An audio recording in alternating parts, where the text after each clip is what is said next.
Welcome back, everyone. In this video, we will be going over enols and enolates. In particular, we're going to be looking at their stability. So I have drawn out four compounds here, an alcohol, aldehyde, a ketone, and an ester. And we're going to start, before we even get into the enols and enolates, we're going to look at them first and some of their properties. In particular, how they sort of act as acids when they get, or how they get deprotonated. So let's start with the alcohol because that's the one you're more familiar with. If we want to deprotonate the alcohol, we first have to determine what hydrogen is most likely to be deprotonated. If you remember back from Organic Chemistry 1, when we looked at the mnemonic REO, the first thing we usually look at is the atom with the H that we're going to deprotonate. Now, in alcohol, we either have an oxygen with an H or carbons with hydrogens. And hopefully you guys remember that oxygens are the more acidic atoms. So that hydrogen is going to be deprotonated. And we're going to be left with a compound that looks like that, the O minus. Now, the pKa of an alcohol is around 16. If you guys don't remember what pKa is, it just helps you kind of figure out how acidic something is. In general, the lower down the pKa, the more acidic. The higher up, the less acidic it's going to be. So alcohol having a pKa of 16 is our reference point, sort of. Now let's look at our aldehyde as the next compound and how we deprotonate it. So when figuring out what hydrogen we're going to take, we don't have a hydrogen on the oxygen anymore, so we're only limited to carbons now. So we have a hydrogen there. We have two H's on this carbon, and we have three hydrogens on that methyl. Which one is going to be taken? So let's think back. If you remember back from Organic Chemistry 1, as a general rule, we said that hydrogens on sp2 carbons, which are another way of putting that is a hydrogen on a carbon that has a double bond, like that, are not acidic. When we put that negative charge on that carbon with the double bond, it is not stable. So as a general rule, you can sort of eliminate that H from consideration. Saves you some time. So now we're left with the other two possibilities. Let's look at the methyl first. We deprotonated one of these H's and put the negative. We're left with the negative on a carbon. Can't really do anything. It can't resonate anywhere. What if we deprotonate this one? Well, now it's a little different. We're one carbon closer to that carbonyl oxygen, to that carbon with a double bond at O. That allows us to resonate this negative to the oxygen. What does that mean? When we can resonate a negative charge, it is more stable. And remember, whenever you deprotonate an acid, you have what's called the conjugate base. The more stable that conjugate base, the more acidic the original acid. So out of these two hydrogens, we're going to pick the one that can resonate, that leads to resonance. So we're going to have our H here. Something is going to deprotonate it, but the idea is that we're going to be left with a negative here that can eventually resonate to the O. The more common way of doing it, rather than having to draw the negative on the carbon and then the resonance structure, is to just go like this. And we can have something grabbing that H, like let's say maybe OH minus.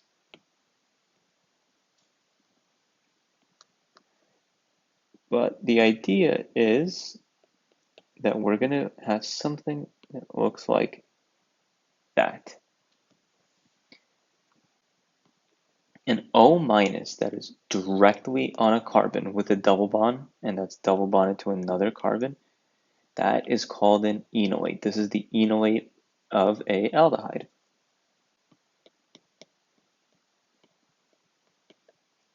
Now, hydrogens on oxygens are more acidic.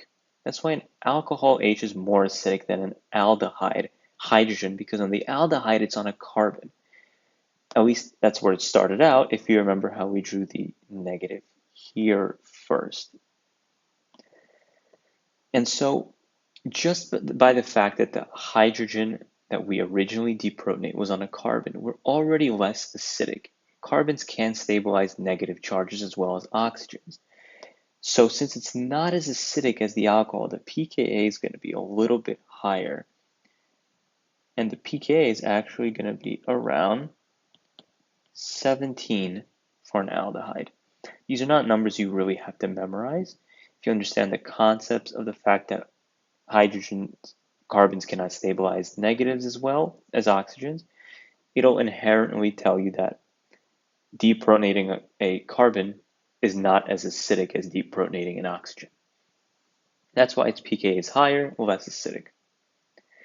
Now let's look at the ketone. The ketone example is fairly similar. Only difference is we don't have an H directly on a carbon that's double bonded. We replace the H that was on that side with a methyl. So these are actually both similar now. We can deprotonate an H here that will lead to resonance, or here. Again, this one is too far to resonate. So how do we decide? Well, if we deprotonate the one on the right, let's say I have an OH minus, it's going to come down, grab that H, it'll resonate over. We would be left with something that looks like this.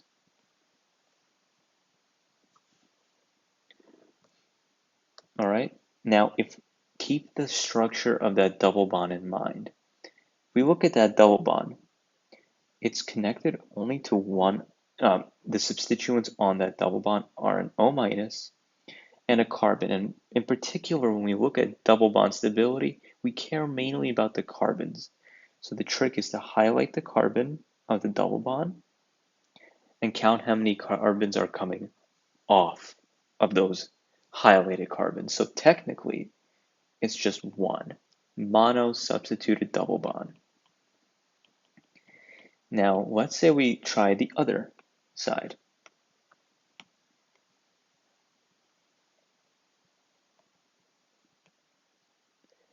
If we take that H, what we're going to get is something that looks like that. If we highlight the carbons of the double bond and count the amount of carbons coming off of it, we get 1, 2, di-substituted. The more carbon substituents off of a double bond, the more stable it is. So we're going to stick with taking that left hydrogen. So if we show the deprotonation still, in the end, our structure is going to still look like this.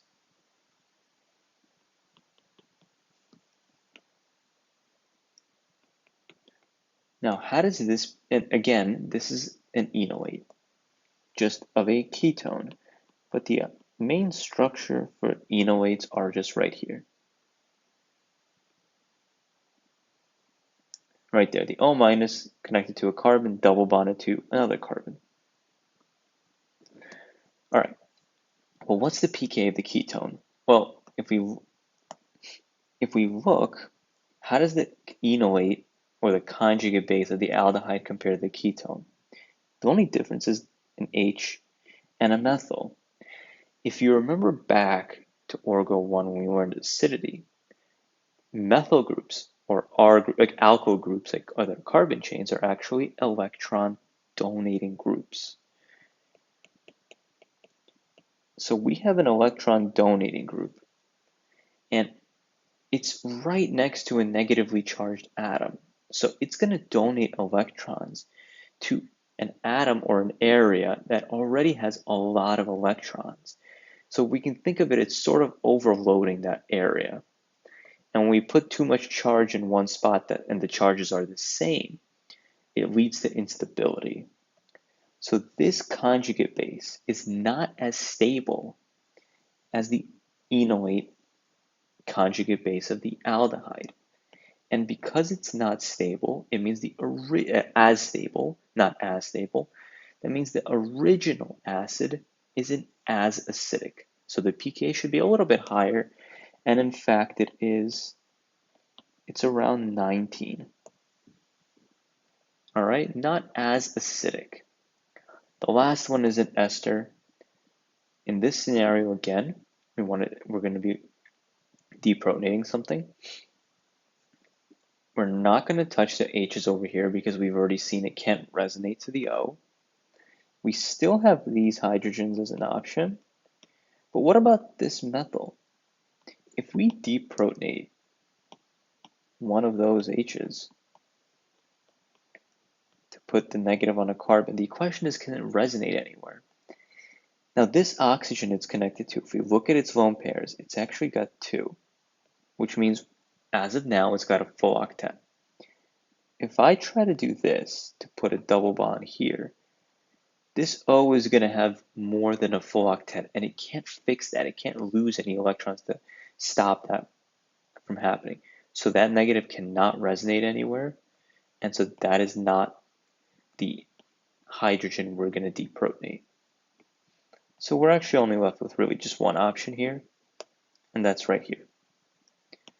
So again, something like an OH minus can just come in, deprotonate one of those H's to get our little to get our conjugate base, and we are going to resonate it to the O to create our enolate. So this is an enolate of an ester. How does the acidity compare to the aldehyde and the ketone? Well, the main difference is the presence of that OCH3 group. Now, an oxygen that's got, remember, lone pairs here, is also a donating group. And because it's got lone pairs, which a methyl didn't have, it's an even stronger donating group. So we have something that's going to be donating even more electrons to an area that's already got a lot of them. That negative charge has a bunch of electrons. So it's going to make it the conjugate base even less stable than the conjugate base of the ketone. And since the conjugate base is less stable, the original acid is less stable. So the pK should be bigger. And it is, and the pK is about 25. Again, none of these numbers need to be memorized, but if you just understand the concepts, you'll understand which ones are more or less acidic than the others. Now, before we, so to get on to the last part of the video, we've seen enolates. Just as a quick intro, an enol is the protonated version of an enolate, so it'll look like this. Instead of an O minus, it's an OH. That's an enol. We'll talk more about them in the next video, but one thing I wanted to talk about when it comes to enolates, it's a very specific type of carbonyl called a beta dicarbonyl. Beta dicarbonyl. What is a beta dicarbonyl? So we're going to look at them in terms of the aldehyde, the ketone, and the ester that we just saw. If a regular aldehyde, let's say, looked like this, the beta dicarbonyl version of it looks like this. If you just highlight one carbon of the carbonyl, either one is fine. Let's say I highlight this one. We can clearly see both are aldehydes. And if you highlight one of them, we're going to count it this way. We do not count the one we highlighted. The next one over is called the alpha carbon. Any carbon connected to an alpha carbon is known as a beta carbon. That's where this name comes from. The other carbonyl is in a beta position to the other carbonyl.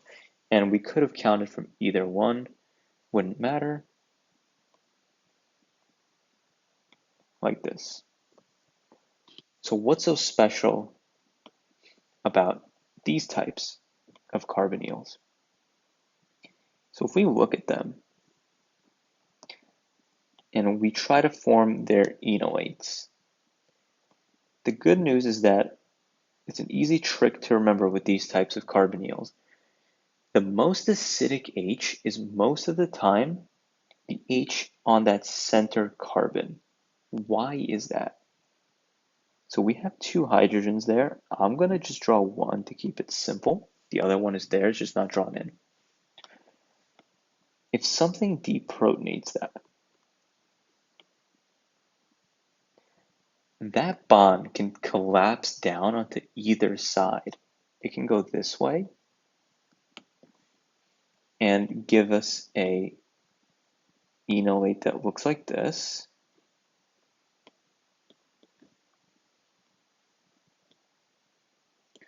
Or it can go the opposite way and give us an enolate that looks like this. In our previous enolates, when we weren't looking at the beta versions, beta dicarbonyl versions, it can only go to that one carbonyl, but now we can go to two. That changes things because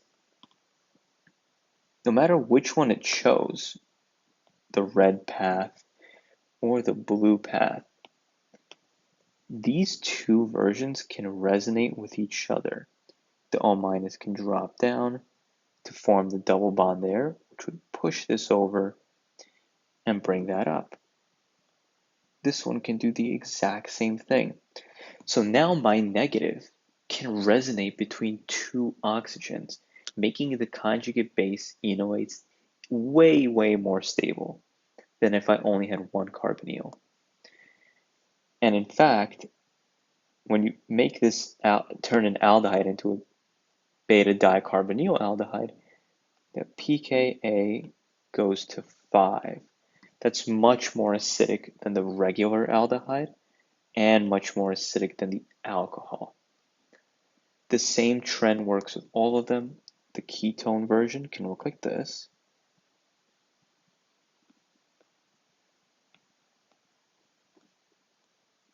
And esters can kind of look like this. We can have a few versions. One where there's only one side, or where there's both. And again, the R group of that ester, whatever is on the O, can change.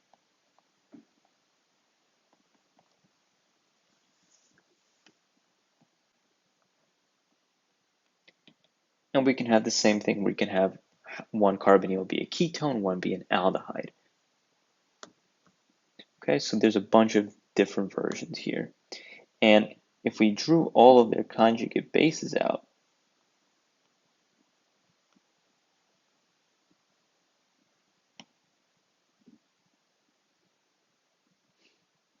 remember the H in the center is the one that can resonate to both carbonyls. So even though there's hydrogens on that methyl and they can resonate to one carbonyl, we won't be able to resonate to the other one. So it's always that center H that plays the important role. Can drop there, go to there. It doesn't matter which carbonyl it picks in this case, because it can resonate between them. In the case of this mixed ketone ester, it's actually a little bit unique. If we think, because each carbonyl is a little different, one has this OCH3, one has this methyl side, which one is the O- more likely to form on, here or here? Remember, we don't want to destabilize that negative, so the main difference is the methyl and the OCH3. Both are electron donating groups, so the one that's going to cause the least instability is probably the weaker donating group, which is the methyl. But there's still the possibility of resonance there. So we can form it on the right side anyway, but let's just try to be as safe as possible and form it where it's more likely to go. And in this case, it wouldn't matter which one we pick.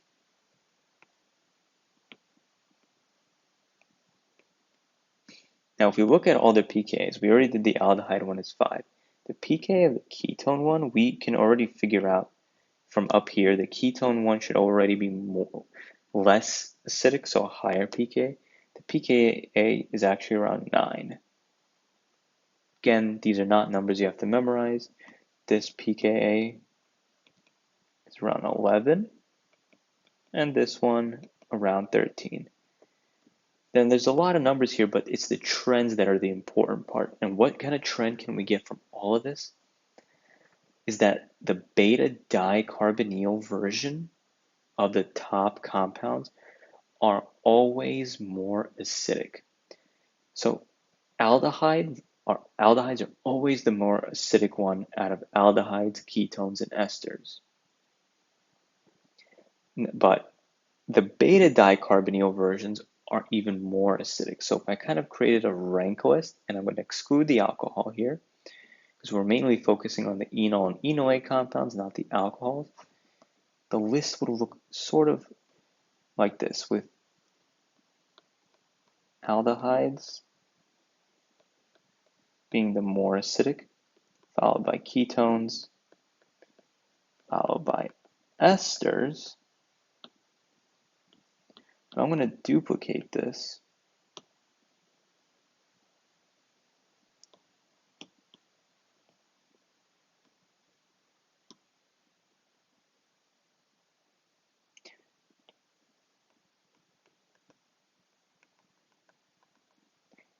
This side over here is the beta dicarbonyl side. And this one we can, I guess, just call the monocarbonyl.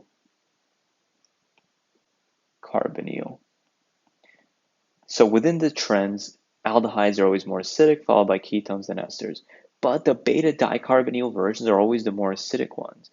So a beta dicarbonyl ester, because of all that resonance that we can have that's stabilizing, a beta dicarbonyl ester is more acidic than an aldehyde, a monocarbonyl aldehyde. All right? So I hope this little introduction video on enols and enolates helped. And in the next one, we're going to be going over something called deuterium exchange with enols and enolates. So I'll see you guys in the next video.